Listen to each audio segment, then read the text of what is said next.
또 종목 매수 전략 알아봐야겠죠. 저점 매수와 추격 매수 중에 어떤 고민을 하고 섹터와 종목을 골라오셨을지 유창희 대표부터 들어보겠습니다. 네, 뭐 저는 전체적으로 봤을 때 지금 딱히 손이 가는 게 많지가 않아요. 그래서 지주사. 지주사. 네, 지주사들이 그러니까 모든 지주사가 다 올라오는 건 아닌데 두산? 두산 나쁘지 않죠. 앵커님이 그렇게 부르짖던 두산? 두산 나쁘지 않죠. 근데 어쨌든 이제 좀 그 경기가 좀 안 좋거나 시장 조정을 봤을 때는 또 지주사들이 또 방어주 역할을 해주는 게 좀 있어요. 그 뭐라 그럴까요? 참 어떻게 보면은 악덕 기업이죠. 왜 악덕 기업이냐면 그 지주사는 이제 그 계열사들한테 그 브랜드 네임 그 로열티를 받거든요. 근데 계열사는 적자가 나더라도 그 이름을 사용하는 값을 모 회사한테 줍니다. 그리고 또 안정적인 또 그런 것들이 수익이 나오고 있고 또 연말에 또 배당에 대한 어떤 기대감들 이제 많이 추워지지 않았습니까? 이번 주 들어서 그러면 또 배당 주주들의 어떤 관심도가 좀 높아질 수 있다 생각하고 있고 다만 이제 최근에 모든 지주사가 올라가지 않고요. 아까 두산 말씀하신 것처럼 뭔가 신성장 사업이 같이 맞물리는 쪽이 주가가 탄탄하게 올라가고 있는 것 같아요. 그래서 그런 부분들이 좀 있는 지주사들 좀 주목해 보시면 좋지 않을까 좀 판단을 하고 있습니다. 그래서 저는 롯데 지주를 좀 선정을 좀 했어요.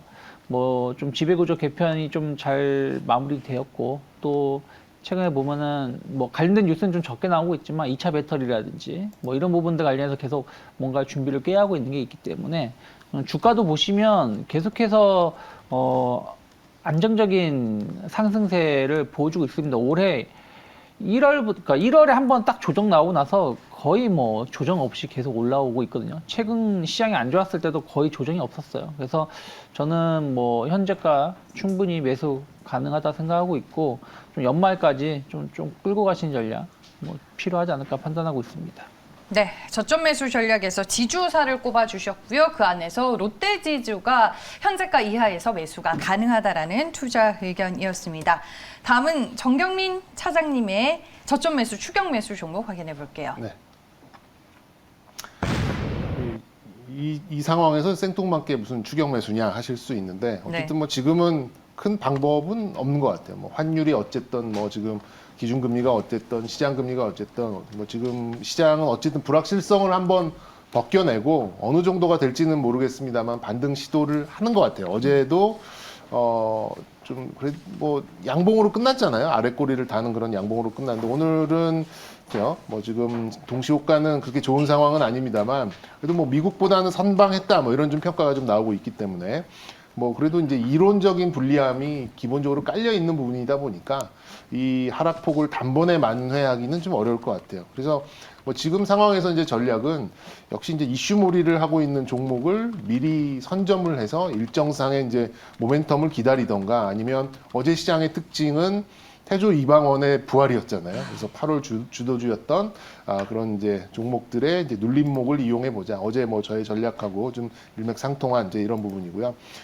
뭐 어쩔 수 없습니다. 매일매일 치고받는 단기 매매를 하는 게 아니면 딱히 대응이 되지 않은 이제 그런 시장이라고 볼 수 있겠어요. 근데 반도체는 일단 시장에서 관심이 없어졌고요.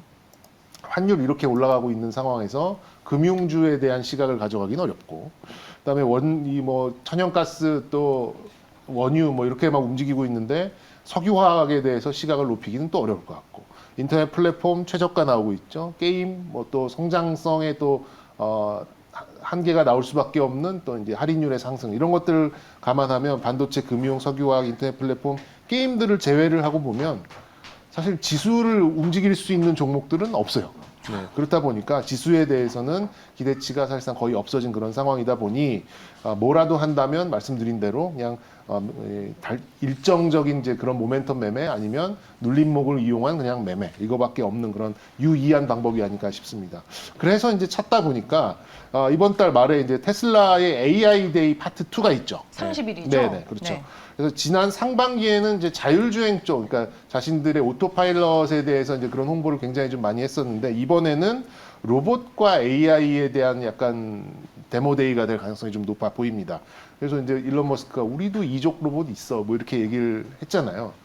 그 얘기가 나오면은 제가 보기에는 그런 유효 기간이 있는 또 약간의 휘발성은 있겠지만 그 관련된 로봇 관련 특히 이제 이족 보행 그리고 일반 뭐 우리가 지금 시장에서 굉장히 이제 환호를 했었던 이제 뭐 협동 로봇이나 또 이제 생산에 필요한 이제 그런 로봇보다는 진짜 우리가 이제 이 막연하게 떠올리는 이제 그런 로봇들 이제 그런 로봇을 만드는 기업들의 좀 주가가 좀 움직일 수 있지 않을까 이런 좀 생각을 좀 가지고 있고요.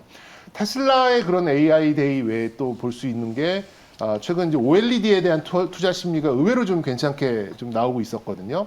아무래도 이제 그 이면을 본다면 애플과 메타 이런 플랫폼 업체들의 XR 출시가 또 임박을 했던 이제 이런 부분이 좀 있고 해당 종목들이 어제 시장에서도 아랫꼬리를 길게 달고 양전환하는 모습들이 제법 나타났거든요. 그래서 일단 시황 그리고 이런 지수에 대한 기대치는 뭐 저도 없고 시청하시는 시청자 여러분께서도 높진 않으실 걸로 보고 이렇게 본다면 진짜 각계격파밖에 없고 또 이런 일정상의 어떤 모멘텀을 부여할 수 있는 이제 이런 것들을 찾아서 단기적인 매매하는 이제 그런 전략이 사실 지금부터 월 말까지는 좀 유효할 걸로 좀 보고 있고요. 그래서 네. 뭐 길게 말씀을 드렸습니다만 뭐 대표적인 종목으로 말씀을 드린다면 수급이 살아있는 레인보우 로보틱스가 뭐 한국의 이족 보행 로봇 또 사족 보행 로봇의 대표적인 그런 종목이니까요.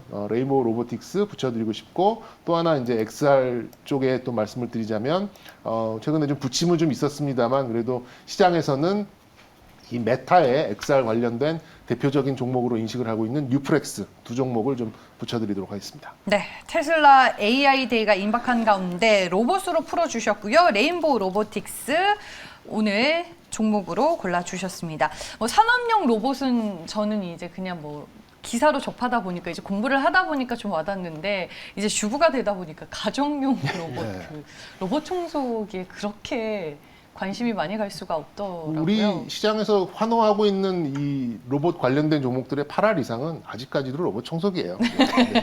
그걸 이제 붙여가다 보니까 이제 그렇게 된 것 같고요. 예. 네, 알겠습니다. 로봇 얘기로 마무리를 해보겠습니다.